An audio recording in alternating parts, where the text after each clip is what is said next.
Semarang, 24 April 69, lahirlah seorang perempuan yang kelak menjadi salah satu tokoh penting dalam dunia arsitektur dan warisan budaya. Beliau adalah Ibu Eko Nursanti, yang akrab disapa Santi, putri tercinta dari almarhum Dr. Andes Haji Sofwan MSc, seorang pensiunan dosen sekaligus widaiswara di Bea Cukai Jakarta, dan Hajah Nur Laila, seorang ibu rumah tangga yang penuh kasih, yang menanamkan nilai-nilai disiplin dan kepedulian sejak dini. Setelah menyelesaikan pendidikan dasar hingga menengah atas di Semarang, beliau melanjutkan studi di bidang arsitektur di Universitas 17 Agustus 1945, Untak, Semarang. Gelar sarjana yang diraihnya menjadi langkah awal untuk mewujudkan mimpinya di dunia arsitektur. Ibu Eko Nursanti melanjutkan studi hingga tingkat magister dan doktoral di Universitas Diponegoro, Semarang. Beliau juga memperluas wawasan dengan mendapatkan sertifikasi penulisan akademik di TU Darmstadt, Jerman. 5 Juli 1996, beliau menikah dengan Gunawan Hendro Cahyono ST. Dari pernikahan ini, mereka dikaruniai seorang putri tunggal, Archita Permata Santinawan ST MSc, yang lahir pada tanggal 15 Juni 1997. Selepas studinya, Ibu Eko Nursanti mengabdikan dirinya sebagai dosen di alma maternya. Beliau tidak hanya seorang pendidik, tetapi juga seorang inovator yang aktif memimpin berbagai pusat penelitian. Salah satunya adalah Pusat Riset Warisan Arsitektur dan Perkotaan.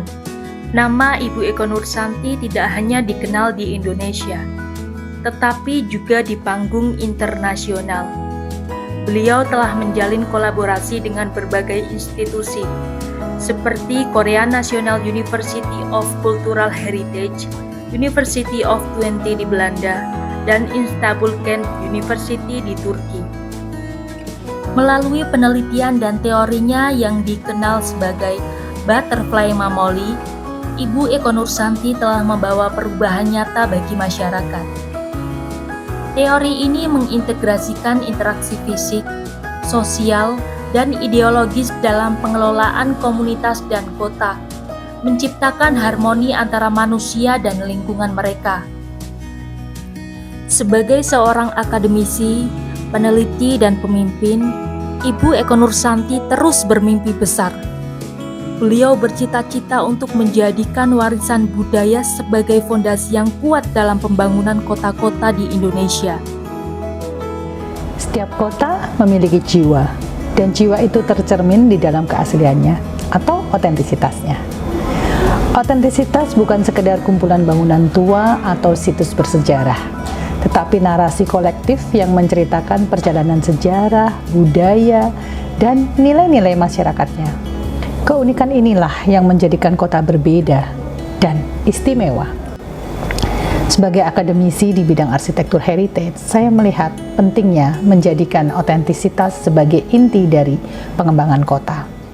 Dengan pendekatan yang tepat, kita dapat memanfaatkan keunikan ini untuk membangun daya saing, menciptakan kota yang tidak hanya menarik wisatawan, tetapi juga menjadi tempat yang membanggakan bagi warganya.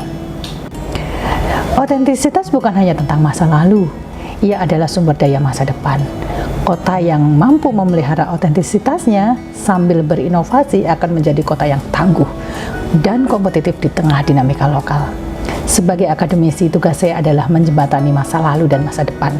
Melalui penelitian, pendidikan, dan advokasi, saya berkomitmen untuk memastikan bahwa pengembangan kota tidak hanya menghasilkan ruang yang fungsional, tetapi juga ruang yang mencerminkan identitas, memelihara keberlanjutan, dan memperkaya kehidupan masyarakat. Terima kasih. Sebagai puncak dari dedikasi dan komitmennya di dunia pendidikan, Ibu Eko Nursanti dianugerahi gelar guru besar. Gelar ini tidak hanya menjadi simbol pencapaian akademik tertinggi, tetapi juga pengakuan atas kontribusi luar biasa beliau dalam bidang arsitektur pendidikan, dan pelestarian warisan budaya. Selamat kepada Dr. Arsitektur Eko Nursanti SDMT atas capaian tertinggi akademik sebagai Guru Besar Bidang Arsitektur Heritage.